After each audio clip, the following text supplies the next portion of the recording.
Au cœur de la savane guinéenne, des secrets ancestraux persistent sous l'œil vigilant des baobabs. Ici, les murmures des ancêtres voyagent avec le vent, avertissant des lieux où les vivants n'osent s'aventurer. Ces terres interdites sont enveloppées de légendes, là où la frontière entre les mondes est dangereusement mince. Ceci est l'histoire de Fatou, la dernière gardienne des traditions sacrées de Koundara. Lorsqu'un crime contre les ancêtres ébranle son village, Fatou doit affronter une terrible vérité. Son périple révélera le prix de la cupidité et le pouvoir durable de la justice ancestrale. À Koundara, la vie suivait le rythme de la tradition, et Fatou en était le cœur. En tant que guérisseuse et gardienne de la sagesse ancestrale, les villageois sollicitaient ses conseils quotidiennement. Mais une nuit, le sommeil de Fatou fut brisé par une vision obsédante. Une femme en pleurs l'appelant depuis la colline maudite. L'urgence du rêve était indéniable. Fatou se réveilla, le cœur battant, sachant que les ancêtres envoyaient un avertissement. La colline interdite, longtemps évitée, l'appelait maintenant avec un message de terreur. Quelque chose de sacré avait été violé, et les esprits exigeaient justice. La sagesse de Fatou était le pilier de Koundara, ses remèdes et ses histoires liées à la communauté. Chaque jour, les villageois venaient en chercher son toucher guérisseur et ses conseils spirituels. Les enfants se rassemblaient au crépuscule, enchantés par ses contes d'esprits et de héros. Mais la paix fut brisée quand les rêves de Fatou devinrent sombres. Une femme spectrale, le visage ruisselant de larmes, l'appela depuis la colline interdite. Fatou sentit une menace imminente, un ancien secret qui exigeait d'être révélé. Fatou était plus qu'une guérisseuse, elle était la boussole spirituelle de Koundara. Ses connaissances, transmises de génération en génération, protégeaient le village du mal. Elle lisait les présages dans la nature, interprétant la volonté des esprits. Sa grand-mère, Mariama, lui avait appris à écouter avec son âme. Maintenant, le don de Fatou lui apportait des visions terrifiantes. Un appel désespéré du monde des esprits. La femme en pleurs était un messager, avertissant d'un tabou brisé. La paix fragile du village était menacée par un secret surgissant de la terre interdite. Pendant 3 nuits, les rêves de Fatou furent tentés par la même vision. Une femme majestueuse vêtue d'un boubou blanc, taché de terre, apparaissait dans la brume tourbillonnante. Sa voix, lourde de chagrin et de rage, suppliait « Aide-moi ! Mes amulettes sacrées ont été profanées. Je ne peux pas reposer. » Les mains squelettiques de l'esprit se tendaient, ses yeux brûlants d'une lumière surnaturelle. « Justice ! Je demande justice !» répétait-elle, ces mots résonnant dans l'âme de Fatou. Fatou se réveillait chaque matin, accablée par le poids de l'avertissement des ancêtres. Elle savait que ce n'étaient pas des rêves ordinaires, c'était un appel à l'action. Pendant des générations, personne n'osait poser le pied sur la colline de Boundoufourdou après le coucher du soleil. C'était le lieu de repos de Djennaba, la dernière grande prêtresse, dont le pouvoir était légendaire. Les 7 amulettes sacrées de Djennaba, enterrées avec elle, étaient réputées détenir une immense force spirituelle. Son dernier avertissement résonnait à travers le temps. Quiconque profane ma tombe et vole mes objets sacrés déchaînera une terrible malédiction. La prophétie hantait Koundara, lui rappelant que certaines limites ne devaient jamais être franchies. À présent, les visions de Fatou révélaient que la malédiction s'était éveillée. Le destin du village et l'équilibre entre les mondes étaient en jeu. 3 pleines lunes s'étaient écoulées depuis l'arrivée des étrangers à Koundara, leur apparition aussi soudaine qu'un orage par temps clair. Ils se sont présentés comme des anthropologues, des chercheurs venant d'une ville lointaine, professant un intérêt profond et savant pour les anciennes traditions africaines. Leur chef était un homme qui se faisait appeler Amadou. Il était charismatique et éloquent, parlant la langue locale soussou avec une fluidité à la fois impressionnante et légèrement troublante. Il possédait une connaissance étonnamment intime des coutumes locales, qu'il utilisait pour charmer les villageois, désarmant leur méfiance initiale avec son sourire facile et son assurance. Amadou a rapidement conquis le cœur et l'esprit des villageois par des actes de générosité calculés. Il a distribué des médicaments modernes, offrant des remèdes pour des maux courants qui semblaient presque miraculeux pour les gens. Il a promis de construire une nouvelle école pour les enfants, un geste grandiose qui le peignait comme un bienfaiteur. Avec une vitesse étonnante, il a réussi à s'établir comme une figure d'autorité, assumant même le rôle d'un nouveau marabout pour le village. Il prétendait avoir étudié dans les écoles coraniques les plus prestigieuses du Mali, un pédigré qui lui conférait une aura de légitimité spirituelle aux yeux de la communauté confiante. Cependant, Fatou, avec ses sens aiguisés et son lien profond avec les coutumes ancestrales, restait sceptique. Ses yeux vifs ont remarqué des détails troublants que tout le monde semblait ignorer. Amadou portait toujours un collier particulier et orné, qu'il prenait grand soin de cacher sous le col de sa chemise, comme s'il dissimulait un secret. De plus, elle a observé que ses prières, bien que pieuses en apparence, n'étaient pas entièrement orthodoxes. Il y avait des notes subtiles et discordantes dans ses récitations qui mettaient son esprit mal à l'aise. Un froid sentiment de terreur a commencé à s'enrouler dans son estomac, une certitude que la présence de cet homme était un sombre présage pour Koundara. Depuis son arrivée, une série de phénomènes étranges et troublants avaient recommencé à affliger le village, comme un poison à action lente s'infiltrant dans la terre. Les femmes enceintes, autrefois saines et fortes, ont commencé à souffrir de fausses couches inexplicables, leur joie se transformant en chagrin du jour au lendemain. Les récoltes autrefois abondantes ont commencé à se dessécher dans les champs sans raison apparente, menaçant la subsistance de la communauté.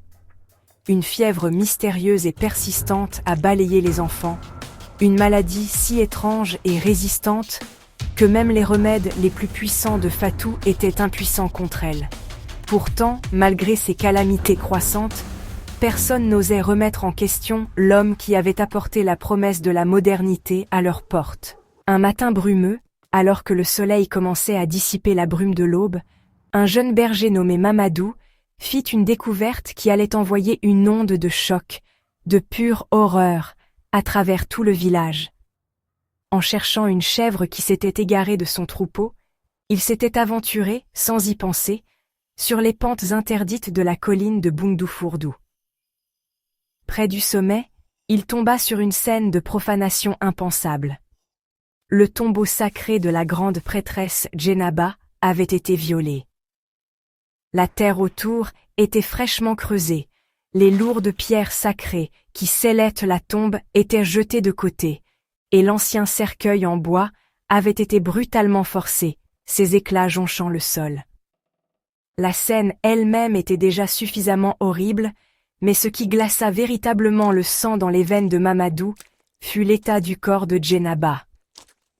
Bien qu'elle ait reposé sous terre pendant plus d'un siècle, sa forme était parfaitement conservée, épargnée par la décomposition naturelle du temps. C'était comme si elle avait été enterrée la veille, sa peau toujours intacte, ses traits étrangement réalistes. Cette conservation anormale était un témoignage de l'immense pouvoir spirituel qu'elle avait possédé de son vivant.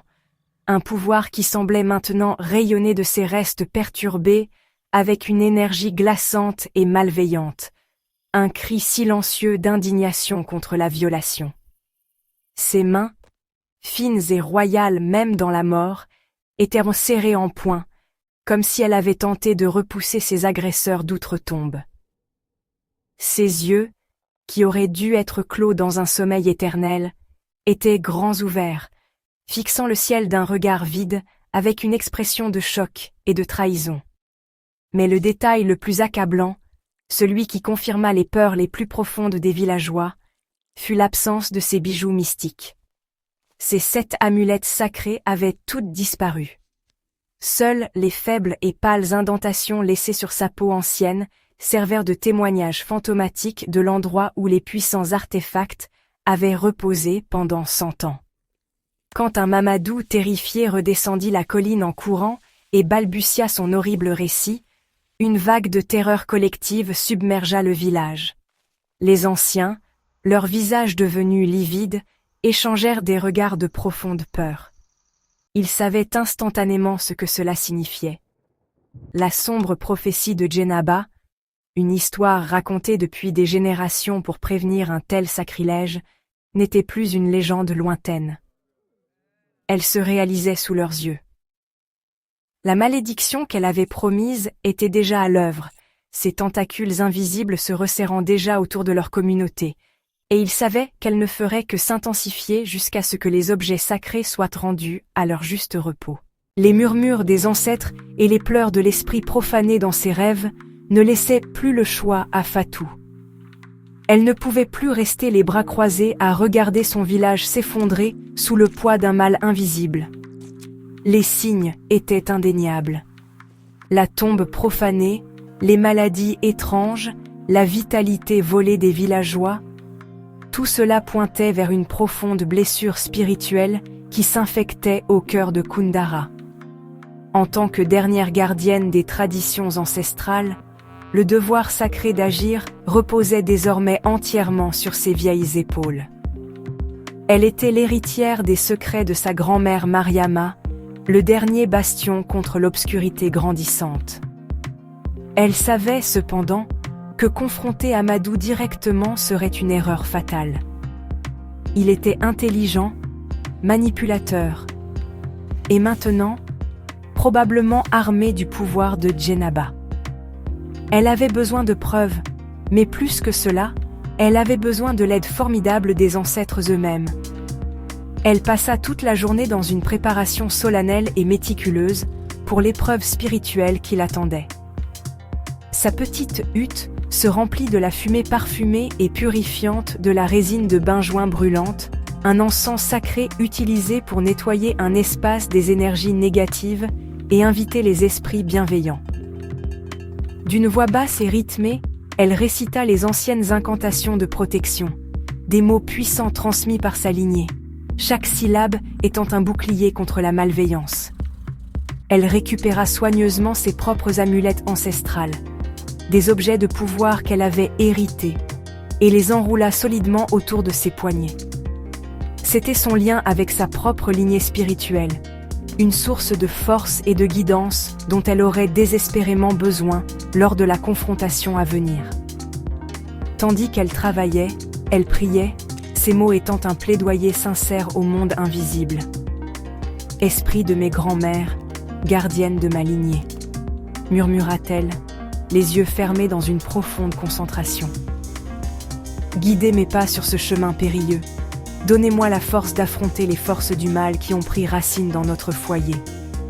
Prêtez-moi votre sagesse, afin que je puisse restaurer l'équilibre spirituel de notre village. » Sa prière n'était pas seulement une requête, c'était une invocation, un appel au pouvoir collectif des 7 générations de guérisseurs qui l'avaient précédé, un appel à leur soutien dans cette bataille critique. Fatou attendit patiemment la partie la plus profonde de la nuit, le moment précis où l'horloge sonnerait minuit. C'était l'heure des sorcières, une heure connue des mystiques et des chamans, comme le moment où le voile entre le monde des vivants et le royaume des esprits devient le plus mince.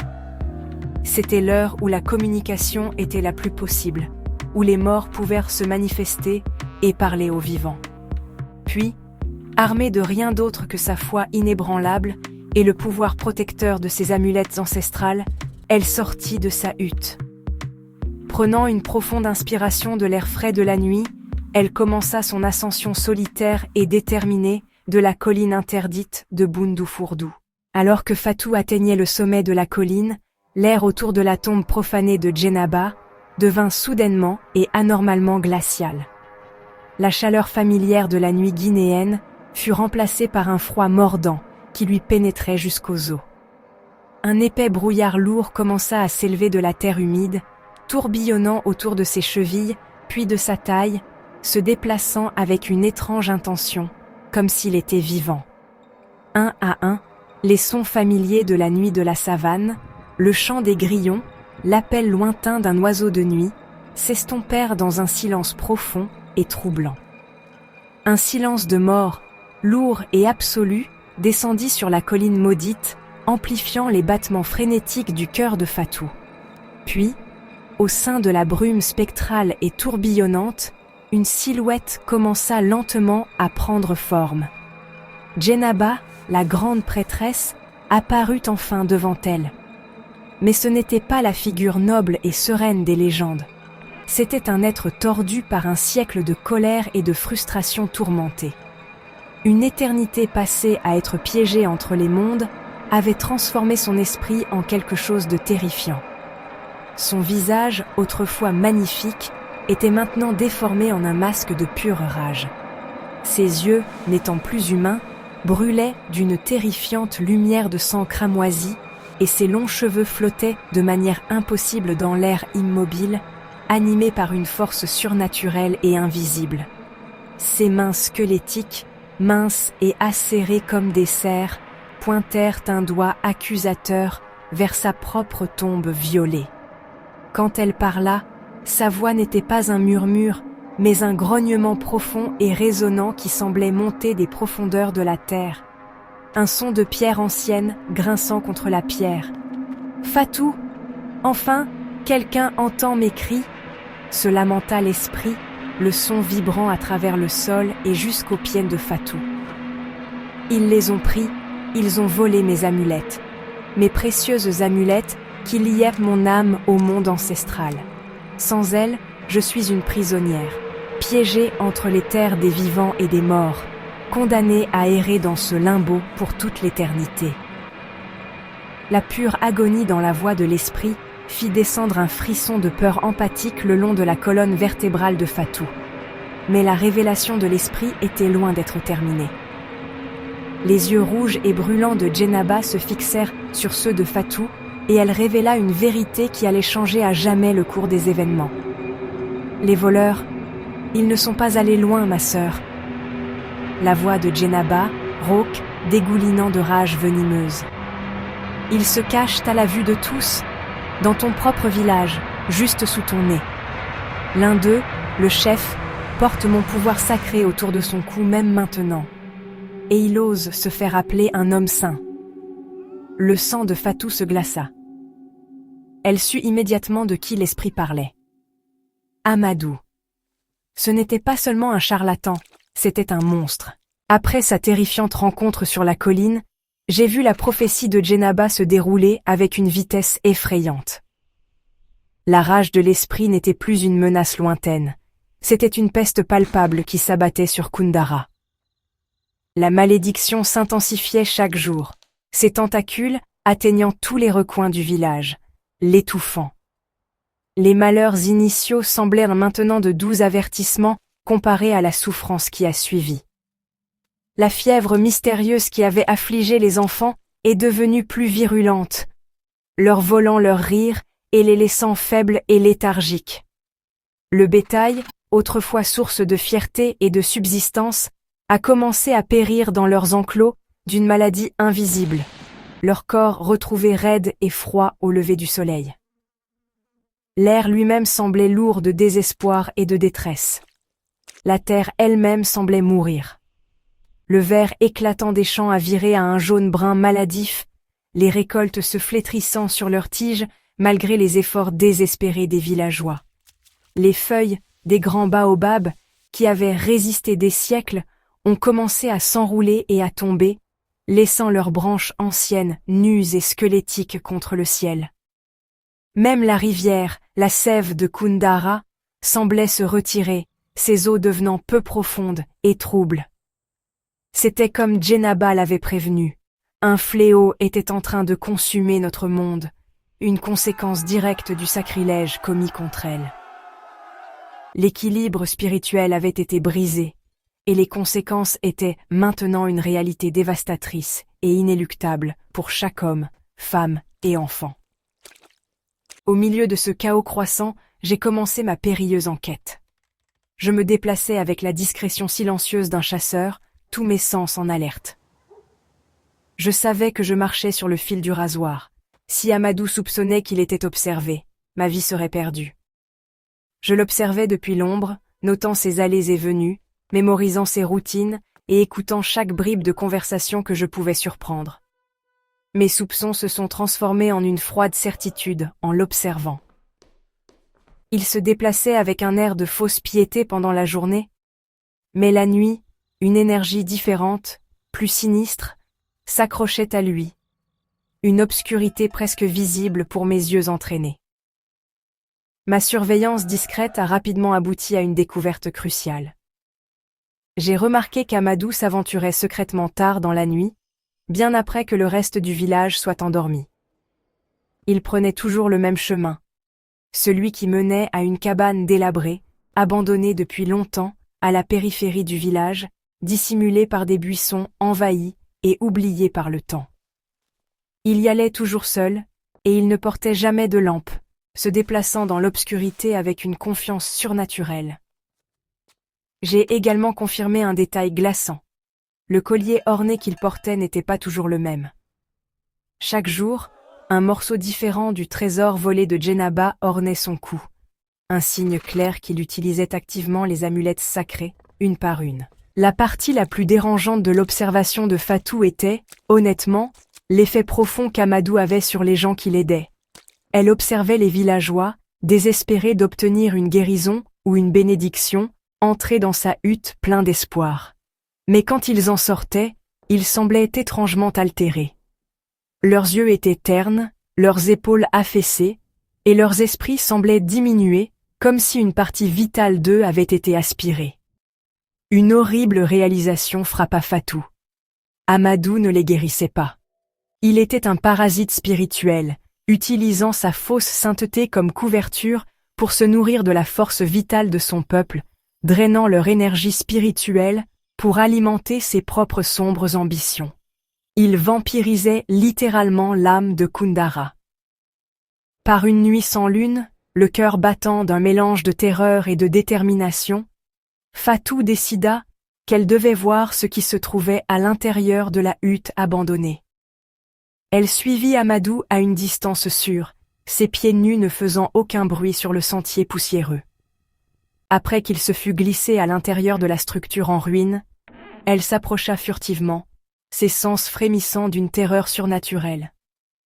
Elle trouva une petite fissure dans le mur couvert de boue et y jeta un coup d'œil. La vision qui s'offrit à ses yeux confirma ses pires craintes et la glaça jusqu'aux os. L'intérieur n'était pas vide. Il avait été transformé en un sanctuaire profane de magie noire, un lieu d'un immense mal. Au centre de la hutte, éclairé par la lumière vacillante et grasse de plusieurs bougies noires, se dressait un autel rudimentaire. C'était une construction horrifiante de bois noueux et de pierres, décorée des objets les plus impies.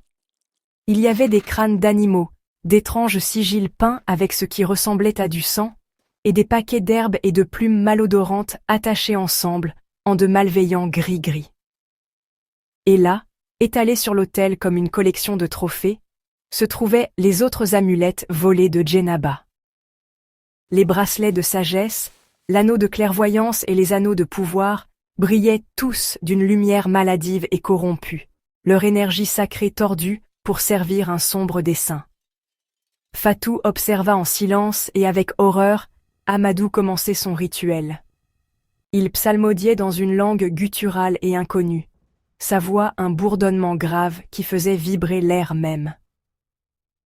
Il prit l'un des bracelets sacrés et le passa à travers la flamme d'une bougie noire, sa surface chatoyant d'une énergie sombre. C'était indéniable. Amadou n'était pas seulement un voleur, il était un puissant sorcier. Il pratiquait activement les formes les plus sombres de sorcellerie, canalisant l'immense pouvoir sacré des amulettes de Djennaba pour accomplir ses propres rituels démoniaques, profanant leur pouvoir et plongeant le village plus profondément dans l'abîme de la malédiction à chaque incantation qu'il prononçait. La 4e nuit arriva, lourde de destin et épaisse de tensions surnaturelles. La lune n'était qu'un croissant fin et tranchant dans le ciel d'encre, offrant peu de lumière au monde en dessous. Fatou savait que c'était le moment. Elle ne pouvait plus attendre. Son plan établi et son esprit fortifié par les chuchotis de ses ancêtres, elle se dirigea avec une détermination sombre vers l'antre du sorcier. Elle n'était pas seule dans ce voyage. Bien qu'invisible aux yeux des mortels, l'esprit puissant et vengeur de Jennaba marchait avec elle, une alliée silencieuse et spectrale. L'air crépitait d'une énergie palpable, une tempête de force spirituelle se rassemblant aux abords du village, prête à s'abattre sur la cabane impie. La bataille finale était sur le point de commencer. À l'intérieur de la structure délabrée, Amadou était perdu dans les affres de sa sombre sorcellerie. Il se tenait au centre d'un cercle de bougies noires crépitantes, leur fumée nauséabonde s'enroulant vers le toit de chaume comme des fantômes agrippants. Il psalmodiait ses incantations profanes, sa voix un bourdonnement bas et hypnotique dans une langue qui n'avait pas sa place dans le monde des vivants. Autour de son cou, les amulettes sacrées de Jennaba brillaient d'une lumière nauséabonde et malveillante, leur pure puissance tordue et corrompue pour servir sa volonté maléfique. Il était si absorbé par son rituel, si ivre du pouvoir volé, qu'il ne sentit l'approche de Fatou que lorsqu'il fut trop tard. Il communiait avec des forces qu'il contrôlait à peine. « Amadou !» La voix de Fatou coupa l'air lourd comme une lame, nette et claire. Elle se tenait encadrée dans l'embrasure de la porte, une figure de fureur juste contre l'obscurité. « Ou devrais-je vous appeler par votre vrai nom ? Boubacar, le profanateur de tombes. » Le faux marabout se retourna, son rituel brisé. Ses yeux, qui n'étaient dits plus charmants ou pieux, étaient injectés de veines rouges sang, révélant la vraie nature monstrueuse qui se cachait sous sa façade soigneusement construite. Un grognement tordit ses lèvres, son visage se tordant de rage d'avoir été découvert et défié. Le masque était enfin tombé complètement, exposant le sorcier. « Vieille sorcière !» cracha-t-il, sa voix dégoulinante de venin. « Comment oses-tu m'interrompre ? Comment oses-tu me défier ?» Il leva une main, une énergie sombre crépitant autour de ses doigts, prêt à la frapper. « Je possède maintenant plus de pouvoir que tous tes misérables ancêtres réunis. Je suis un dieu dans ce village. » Mais juste au moment où il était sur le point de lancer une malédiction mortelle sur Fatou, un froid glaçant traversa la hutte. L'esprit de Jennaba choisit ce moment précis pour se manifester. Sa présence était si immense, si écrasante de puissance, que toutes les bougies noires s'éteignirent d'un coup, plongeant la hutte dans une obscurité terrifiante et spectrale, éclairée seulement par la lumière désormais brûlante des amulettes volées. « Rends-moi ce qui m'appartient, profanateur !» tonna une voix, un son qui n'était pas de ce monde. C'était la voix de Jennaba, résonnant des murs même de la hutte, emplie d'un siècle de fureur juste. « Tu as souillé mes objets sacrés.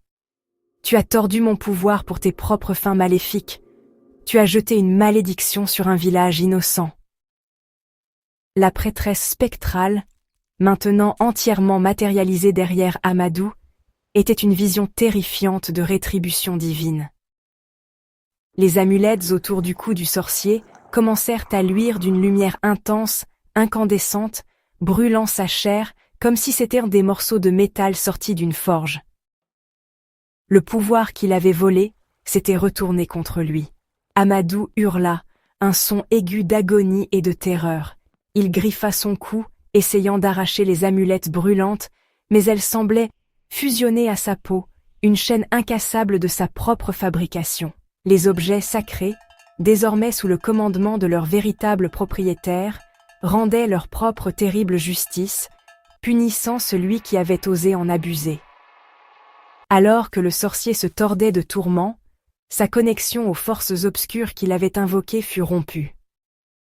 Les entités maléfiques qu'il avait appelées reculèrent devant le pouvoir pur et ancestral de Jennaba, le laissant complètement seul et sans défense face à la colère de l'esprit.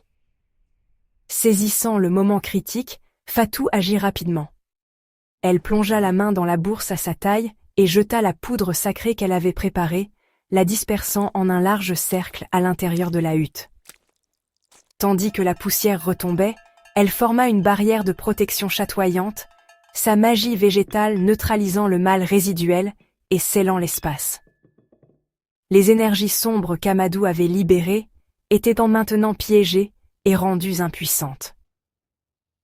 Relâche mes amulettes de ton plein gré, et ta vie pourra être épargnée. Offrit la voix de Djennaba, une dernière chance de rédemption. Refuse, et tu périras dans les tourments les plus atroces, un destin réservé à tous ceux qui osent défier l'ordre sacré de l'univers. Face à une douleur inimaginable et à la certitude d'une annihilation totale, Amadou finit par craquer. Avec un dernier hurlement désespéré, mélange de rage, de douleur et de défaite, il utilisa toutes ses forces restantes pour arracher les bijoux brûlants de son cou. L'instant où les amulettes se détachèrent et tombèrent sur le sol terreux, un changement profond se produisit. La lueur malveillante et corrompue qui les avait entourés disparut complètement. À sa place, une lumière douce, pure et lumineuse émana de chaque pièce, leur pouvoir sacré purifié et restauré. L'équilibre spirituel, si violemment perturbé, avait enfin été rétabli par la main inébranlable de la justice. L'histoire de Fatou, Djennaba et de la tombe profanée de Koundara résonne à travers les générations, portant avec elle plusieurs vérités profondes et intemporelles. Elle sert, avant tout, de puissants témoignages de l'importance de respecter les traditions ancestrales. Ces règles et interdictions anciennes ne sont pas les reliques d'un passé obscur ou de simples superstitions sans fondement. Au lieu de cela, elles sont le fondement même de la sagesse spirituelle, des garde-fous soigneusement construits par nos ancêtres. Ils comprenaient l'équilibre délicat entre les mondes visibles et invisibles, et ils ont mis ces lois en place pour protéger les générations futures des forces qu'elles ne pouvaient pas comprendre, assurant la sécurité spirituelle de leur lignée. De plus, ce récit glaçant est une illustration frappante de la façon dont la soif insatiable de pouvoir et de richesse peut corrompre entièrement l'âme humaine.